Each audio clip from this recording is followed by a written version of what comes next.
Are you beginning a business or at a transition stage where you're just trying to figure out how to pay expenses, never mind considering adding someone else to payroll? Hey there, Daniel Hartman, Community Machinery, Sackville, New Brunswick, with another video since I've been at this place myself several times, and it's always disconcerting, and it's always one of the best things to do at these stages to find other people who share passion, enthusiasm, and can reinfuse some great ideas that were there at the beginning that might not have worked out, but just to help bolster things along. So, first thing, co-op program. So, I've had high school students here. Sometimes they've been a great fit at times. Being selective in who comes in can be helpful. And sometimes knowing how to look at what it means when someone isn't a great fit, but being able to up our games in terms of how we share our knowledge, how we get more clear on our own vision, because we've got to come up with a new way of explaining what's going on and the importance of the work we're doing. So high school co-op students, college co-op students, and sometimes there's university co-op students for things like engineering, which could be a really great fit depending on your organization. Next thing, back to work programs through some kind of social development program. I've seen other businesses have people for 6-month placements in that range for either half a day, full day, and that can be great if you need someone at a sales desk answering phone calls, receiving deliveries, and if you're running around and you're not always sure if you're in the shop and you need someone around. I've seen things like a bike shop where you got to have traditionally long hours for people to pick up and have things delivered, and it just frees things up where you can get a little more time at home or in an office uninterrupted, or working in the back shop, whatever it takes, or setting things up. So that is one big deal. Ideally, hiring through or having someone come in through some kind of a back to work program that might result in some kind of a work partnership where maybe you don't have to hire the person, but maybe they have something they're passionate in pursuing and sharing the space. Who knows? Anyhow, those are all possibilities. Next thing, which is a really high priority, and one thing I've definitely benefited from, is finding retirees who just really want to give back. Now, one of the important parts is finding a way to cover anything as far as work injuries. And we'll cover that in a minute. So the next thing is anyone who has a personal investment in learning. So how I learned machining, I was completing my apprenticeship as an industrial mechanic, and there was a machine shop in the building next door. The owner there had retired, someone new took over, and we started up a conversation because sometimes we were using that machine shop, and I knew they started earlier, and I said, hey, can I come in early? Is that all right? And sure thing. Started coming in early, standing around, watching what was going on, and then I would do little bits of whatever it was, facing pieces of bar off in the morning, sweeping up chips, whatever it was, and then ended up doing some weekend work, and then ended up buying some old machines, which some of them I still have, and learned lots of skills in a really different way in that place. And after I left my apprenticeship, I actually was hired on at that machine shop for a brief period of time until I decided to go and start my own thing. So opportunities like that, or there are people out there always. Some people, we can get in that, oh, it's not like it used to be, people don't want to learn anymore. There's always those people out there, the same as there's always people who say there's not an opportunity. Always an opportunity, always people who want to work with their hands, or work with their heads, or work with their hearts, whatever it is, or all three.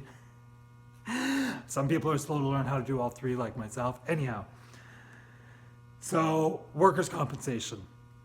I've reached out here in New Brunswick to our workers' compensation, and one of the things that I learned is that there is an openness to providing workers' compensation if there's an intent of hiring someone. So it's a little bit of a workaround. Sometimes it doesn't have an hourly cost. If I was going to pursue that, I would definitely want to have that in writing. And workers' compensation, it's something traditionally, it's a few dollars an hour of cost. it's increased administration time. So you got to take that into account in terms of how to do that properly to make sure everything's covered. And the advantage is you have integrity in showing that you care for others, as well as reducing personal liability. So, next thing, being able to sublet space to someone that you would want to be friends with. Now, this is very important. I would stress, for me at this life stage, if it wasn't someone I would deeply resonate with, it wouldn't be something I would ever pursue. Because part of the benefit of having someone around is that they will uplift, inspire, be able to throw ideas around, and be creative, and also work through some challenges as far as if you really need to stay focused on a project or they need to stay focused on a project, being able to have a way to directly communicate that so no one feels they're being taken advantage of or unappreciated, whatever stage of those relationship negotiations we're at, that we have someone that it feels like we can work those things through with. Anyhow, you get the point. So there's also a possibility maybe you find a company that needs some space for off-season maintenance.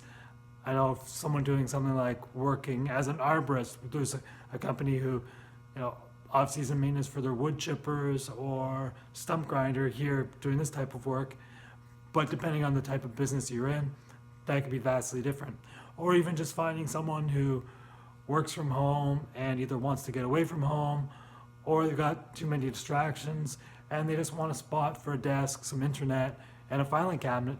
And that has a really great value in terms of being in a collaborative environment, and also, someone else is covering all the heat and the lights and all that stuff. All you gotta do is just have a really clean interaction as far as what that monthly cost is. And it might also be a benefit as far as pickups and deliveries, and if someone needs an address for a business, sharing a mailbox, all those things, those little incremental costs do add up. So that can definitely be an advantage to someone who just wants a really small office space.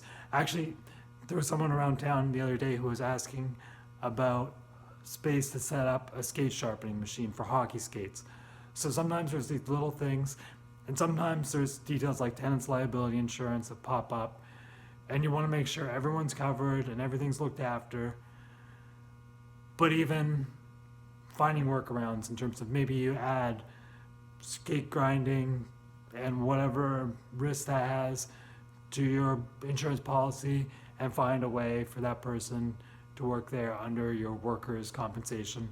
And that might be a win, and everyone might come out ahead. So little things like that, always worth looking into and making sure everyone's covered. Sometimes it can feel like an initial administrative burden on the beginning in order to see those results. So sometimes it takes some big picture awareness and also something, so knowing someone's got a stake in the game as far as someone putting some down payment on some potential rent money with an understanding, if we can't figure out the insurance, I'll get a certain amount back, but I want to honor a certain amount for your administration time in terms of I'm taking the risk, putting some money down because I'm going to get a better deal than renting out a whole commercial location. Anyhow, that one said. So how to advertise. This is the one I'm not quite sure of.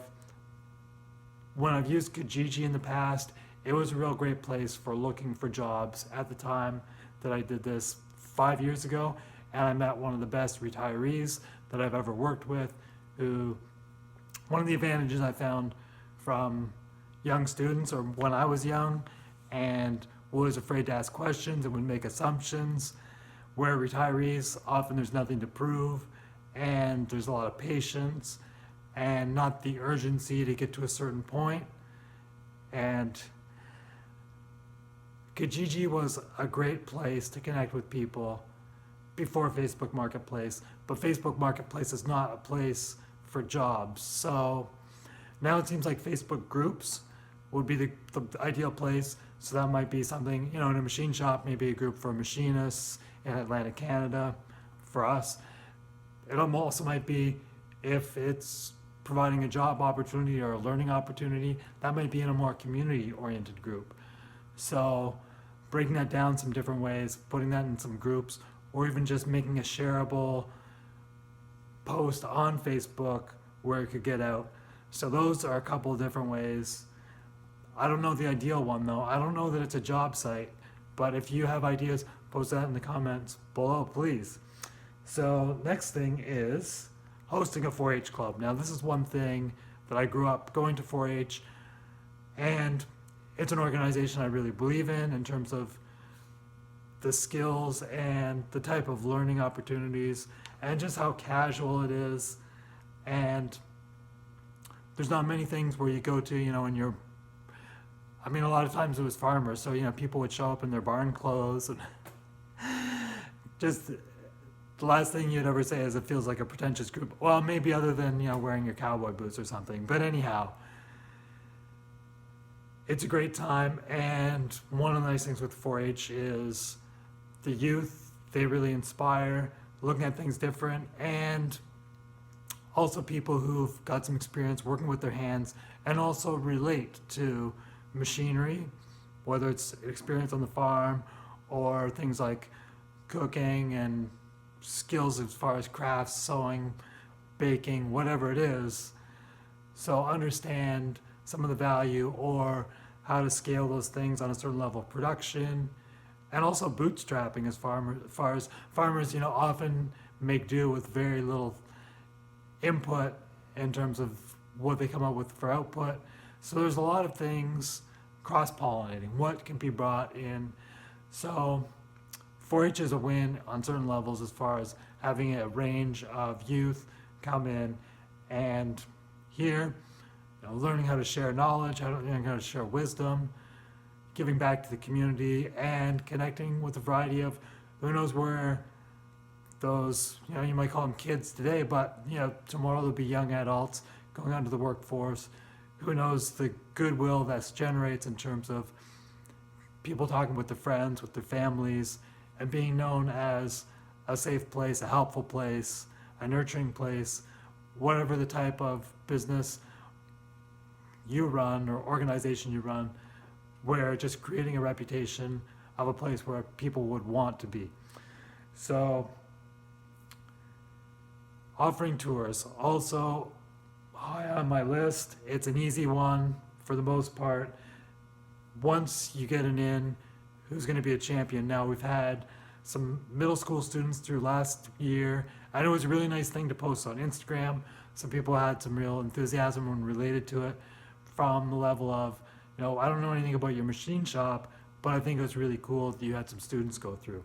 So it makes it relatable or more interesting and noteworthy. I remember when I was really big into reading Seth Godin, he would talk about doing things that are remarkable in terms of things that are worth remarking about. So it's something that's different. Not every machine shop is saying, hey, we're open for tours, we'll make the time. And that might also be whatever business you're in, a similar thing. So I know I've also reached out to the art department at the university, because sculpture, making things, a lot of students might not make things themselves, but even understanding the process, what is viable, what people do in the real world when it's not just an art studio. And a lot of those students, any of the ones who become a successful commercial artist and make proposals for large art installations, have things that need to be fabricated. So if you're having a custom fabricating shop, having art students come through and sublet work to you when they go on in their career, that might be one of the ways you would promote your business. I can't say it's what we're working towards here, but you never know what opportunities arise in terms of maybe someone's doing commercial art on a manufacturing scale where we want to be more in manufacturing than custom fabricating. So someone who wants to become a product designer with an art background would be a great strategic partnership for Community Machinery. So that said, the other one we have is a seniors college here in Sackville, which not every place, it's the first place I've ever heard of. And apparently Atlantic Canada seniors colleges are a big deal, which also, like I said before, seniors sometimes wanting to give back, a lot of times wanting to give back, especially the ones who are in seniors college. So this could be a huge opportunity in terms of having a great group of people come through that are going to remark to their friends what's going on. How I feel like what we've got going on here is one of the best kept secrets in town, and not knowing how to share that outside of Facebook or Instagram, and having taken a table to the farmers market at times, but still it doesn't translate to people walking in the door and seeing that the walls are bright and white and that it's a nice warm space to hang out in. So seniors college, high school tours. So right now we've got an ESAP program, which is grade 11 and 12 students who know they want to go into the trades. That could be a group that would want to take a tour. There's other things that have potential depending on transportation and distance from a school.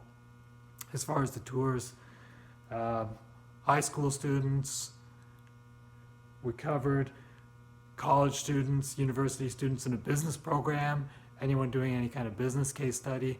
And this could also help the bottom line in terms of maybe find a student who's particularly interested in what you've got going on and has some brilliant ideas as far as how to market, how to do some workarounds, how to do some of the heavy lifting that there's no one there to do.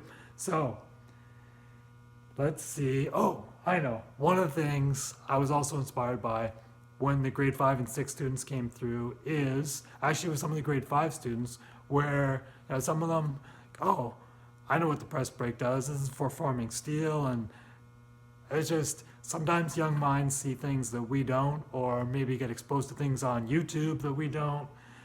And it's amazing how many adults might not know what's going on, but some of these kids will just pull things out that you would never imagine they would. And sometimes they're imaginative things that, me being in this environment all the time might just completely have my blinders on, and they might point something out, or where something fell on the ground and was lost for months. Not saying that happens around here, but that type of thing where, oh, you are catching on to something that I'm just not seeing because I'm just like a fish swimming in this ocean that I don't even see. So anyhow, it's great to have students through, and great to being open to the experience of never knowing where those experiences lead.